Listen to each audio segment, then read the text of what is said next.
എല്ലാവർക്കും എൻ്റെ സ്നേഹവന്ദനം. സ്പിരിച്വൽ മോസസിലേക്ക് ഒരിക്കൽ കൂടെ സ്വാഗതം.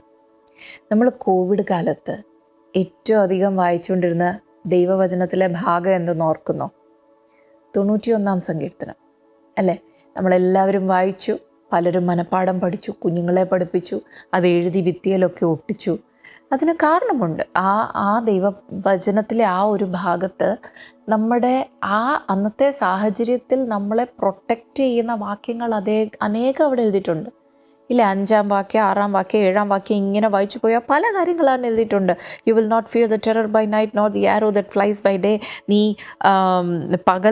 രാത്രിയിലെ ഭയത്തെയും പകൽ പറക്കുന്ന അസ്ത്രത്തെയും അതുപോലെ തന്നെ ഇരുട്ടിൽ സഞ്ചരിക്കുന്ന മഹാമാരിയെയും ഉച്ചയ്ക്ക് നശിപ്പിക്കുന്ന സംഹാരത്തെയും നിനക്ക് പേടിപ്പാനില്ല. ഇങ്ങനത്തെ വാക്യങ്ങളൊക്കെ നമ്മൾ വായിച്ച് നമ്മളെ തന്നെ ഒത്തിരി കംഫർട്ട് ചെയ്ത ദിവസങ്ങൾ നമ്മൾ ഓർക്കുന്നു അല്ലേ? ഈ സങ്കീർത്തനം എഴുതിയത് ആരാ? ഞാൻ വിശ്വസിക്കുന്നത് ഇത് എഴുതിയത് മോശയാണെന്ന്. അവിടെ അതിന് മേളിൽ ആരാ എഴുതിയെന്നും നമ്മുടെ ബൈബിളിൽ പറഞ്ഞിട്ടില്ല. പക്ഷെ ഞാൻ അങ്ങനെ വിശ്വസിക്കാൻ കാരണം, ഒന്ന്, ഈ യഹൂദ പരമ്പര അനുസരിച്ച് അവർ പറയുന്നത് ഒരു സങ്കീർത്തനത്തിൻ്റെ മുകളിൽ അതിൻ്റെ ടൈറ്റിൽ, ഓത്തർഷിപ്പ് ആരാണെന്ന് പറഞ്ഞിട്ടില്ല എങ്കിൽ അതിൻ്റെ തൊട്ട് മുകളിലുള്ള സങ്കീർത്തനം നമ്മൾ നോക്കുക. അതാരാണോ എഴുതിയേ ആ വ്യക്തി തന്നെയായിരിക്കും ഇതും എഴുതിയിരിക്കുന്നത്. അങ്ങനെ അവർ വിശ്വസിക്കുന്നു. രണ്ടാം കാര്യം, അത് 90-ാം സങ്കീർത്തനത്തിൻ്റെ ടൈറ്റിൽ നമ്മൾ നോക്കിയാൽ അവിടെ എഴുതിയിട്ടുണ്ട് സാം ഓഫ് മോസസ്, മോശ എഴുതിയ സങ്കീർത്തനം എന്ന് അവിടെ എഴുതിയിട്ടുണ്ട്. അത് മാത്രമല്ല, ആ സങ്കീർത്തനത്തിൻ്റെ തുടക്കത്തിൽ തന്നെ 1-ാം വാക്യത്തിൽ അവിടെ പറഞ്ഞ യഹോവേ നീ തലമുറ തലമുറയായി ഞങ്ങളുടെ സങ്കേതമാകുന്നു. അപ്പം ദൈവത്തെ സങ്കേതമാക്കിയിരിക്കുന്ന ഒരു ജനത്തെക്കുറിച്ച്, അല്ലെ ദൈവം സങ്കേതമായിരിക്കുന്ന ഒരു വ്യക്തിയെക്കുറിച്ച് പറയുന്ന ഒരു തീമാണ് ഈ 90-ാം സങ്കീർത്തനവും 91-ാം സങ്കീർത്തനം. അതിങ്ങനെ കണ്ടിന്യൂസ് പോകുന്നു. പ്രിയ ദൈവമക്കളെ, അങ്ങനെയെങ്കിൽ ഇന്ന് നമ്മൾ ഇതിൻ്റെ ആദ്യത്തെ വാക്യം നമ്മൾക്കൊന്ന് നോക്കാം. സങ്കീർത്തനം 91-ൻ്റെ 1-ാം വാക്യം. അവിടെ പറയുന്നത്, അത്യുന്നതൻ്റെ മറവിൽ വസിക്കുകയും സർവശക്തൻ്റെ നിഴലിൻ കീഴിൽ പാർക്കുകയും ചെയ്യുന്നവൻ. അതിന് മുന്നോട്ട് പോകുന്നു.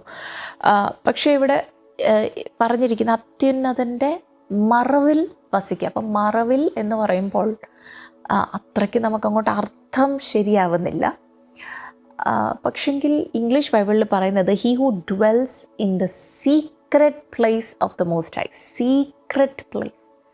അപ്പോൾ മോസ്റ്റ് ഹൈ, രണ്ട് വാക്കുകളാണ് ഇന്ന് ഞാൻ നമ്മളുടെ ശ്രദ്ധയിലേക്ക് കൊണ്ടുവരാൻ ആഗ്രഹിക്കുന്നത്. ഈ ആദ്യത്തെ വാക്യത്തിൽ നിന്ന് തന്നെ ദൈവത്തെ മോശ അഡ്രസ്സ് ചെയ്യുന്ന 2 പേരുകളുണ്ട് അവിടെ. ഒന്ന് അത്യുന്നതൻ, 2 സർവശക്തൻ. നമ്മൾ ആ സർവശക്തനിലേക്ക് ഇന്ന് പോകുന്നേ ഇല്ല. ആദ്യത്തെ ആ ഒരു ഫ്രേസ് മാത്രം എടുക്കാം. അത്യുന്നതൻ, എൽ എലിയോൻ. എൽ എലിയോനിൻ്റെ സീക്രട്ട് പ്ലേസിൽ താമസിക്കുന്നത്. അപ്പോൾ ഈ 2 കാര്യങ്ങൾ മാത്രം നമ്മൾക്കൊന്ന് നോക്കാം. മോശ എൽ എലിയോൻ എന്ന് പറയണമെങ്കിൽ മോശ പലതും ജീവിതത്തിൽ കണ്ടിട്ടുണ്ട്. അത്യുന്നതൻ, നമ്മുടെ ദൈവം, നമ്മൾ സേവിക്കുന്ന ദൈവം അത്യുന്നതൻ. അതായത് അവൻ്റെ അത്രയും ഉന്നതന്മാരല്ലാത്ത പലരും ഉണ്ട്. ഞാനിത് പറയുമ്പോൾ നമ്മുടെ ക്രിസ്ത്യ ലോകത്തിൽ ഇന്നത്തെ കാലത്ത് പലരും ഇപ്പോൾ പൈശാചിക ലോകമൊന്നും ഇല്ലെന്നേ, അങ്ങനൊന്നും ഇല്ലെന്നേ, അങ്ങനെയൊക്കെ പറയുന്നവരുണ്ട്. അങ്ങനെയല്ല, അതൊക്കെ ഉണ്ട്. അതിന് ദൈവവചനത്തിൽ പല വാക്യങ്ങൾ പ്രൂഫായിട്ടുണ്ട്. അതിലൊന്ന് ഈ ഒരു വാക്യത്തിൽ നിന്ന് തന്നെ നമുക്ക് കാണാൻ സാധിക്കും. അത്യുന്നതനാണെങ്കിൽ അവൻ്റെ അത്ര ഉന്നതന്മാരല്ലാത്ത പലരും ഉള്ളതുകൊണ്ടാണ് അവനെ അത്യുന്നതൻ എന്ന് വിളിക്കുന്നത്. അപ്പോൾ ഈ അത്രയും ഉന്നതന്മാരല്ലാത്ത മറ്റ് പല ശക്തികൾ ഈ ആത്മമണ്ഡലത്തിലുള്ളപ്പോൾ തന്നെ എൻ്റെ ദൈവം, ഞാൻ സേവിക്കുന്ന എൻ്റെ പിതാവ് അത്യുന്നതനാണ്. ഈ ആത്മമണ്ഡലത്തിൽ he's the most high, El Elyon ആണ്. അവൻ സർവശക്തനാണ്, എൽ ഷദ്ദായി ആണ്. ഹല്ലേലൂയ. അത്രയും ശക്തന്മാരല്ലാത്ത മറ്റു പലരും ഉണ്ട്. ആ ദുഷ്ടാത്മശക്തികളൊക്കെ, അല്ല പിശാചിൻ്റെ മറ്റ് പല ഈ ആത്മമണ്ഡലത്തെ കുറിച്ച് നമ്മൾ പഠിച്ച അനേക കാര്യങ്ങളുണ്ട്. അതിലേക്ക് ഞാൻ ആ ഡീറ്റെയിലേക്ക് പോകുന്നില്ല. അതല്ല ഇന്ന് നമ്മുടെ വിഷയം. ഈ സർവശക്തൻ്റെ സീക്രട്ട് പ്ലേസിൽ വസിക്കുന്ന വ്യക്തി എന്താവും എന്നാണ് പറഞ്ഞിരിക്കുന്നത്? 91-ാം സങ്കീർത്തനത്തിൽ പറഞ്ഞിരിക്കുന്ന പല കാര്യങ്ങളും. ഏതാ? രാത്രിയിലത്തെ ഭയം, പകൽ പറക്കുന്ന അസ്ത്രം, മഹാമാരി, ഇങ്ങനത്തെ പല സംഭവങ്ങൾ, വലത്തുവശത്ത് 1000 പേര് ഒരു വശത്ത് വീഴും, വലത്തുവശത്ത് 10,000 പേര് വീഴും. പക്ഷേ അത് നിൻ്റെ അരികിലേക്ക് വരത്തില്ല. അങ്ങനെയൊക്കെ സംഭവിക്കണമെങ്കിൽ ആദ്യത്തെ കണ്ടീഷൻ എന്നതാണ്?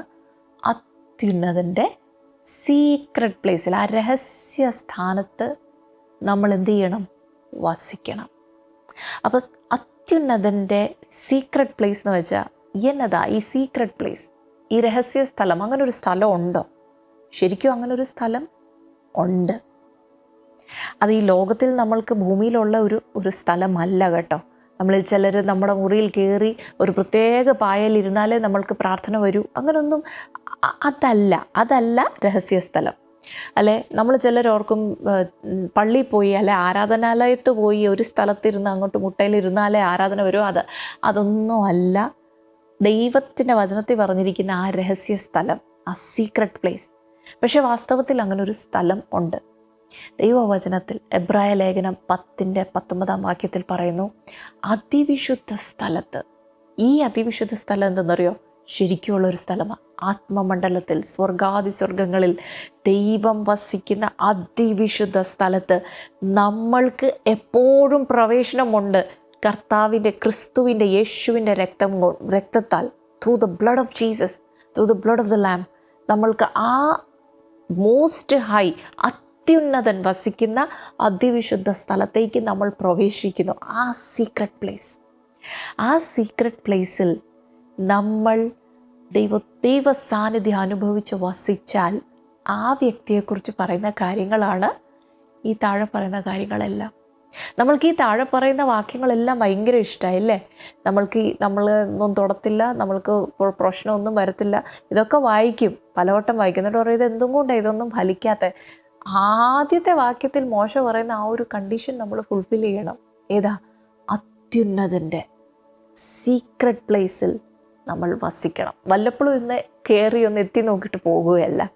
ഹല്ലേലൂയ. നമ്മളിൽ പലർക്കും സംഭവിക്കുന്ന എന്താണെന്ന് ചോദിച്ചാൽ, നമ്മൾ പലരും വിശ്വാസികൾ പള്ളിയിൽ പോകും, ചർച്ചിൽ പോകും, ആരാധനാലയത്തിൽ പോകും, വീട്ടിൽ പ്രാർത്ഥന നടത്തും, എല്ലാം ഉണ്ട്.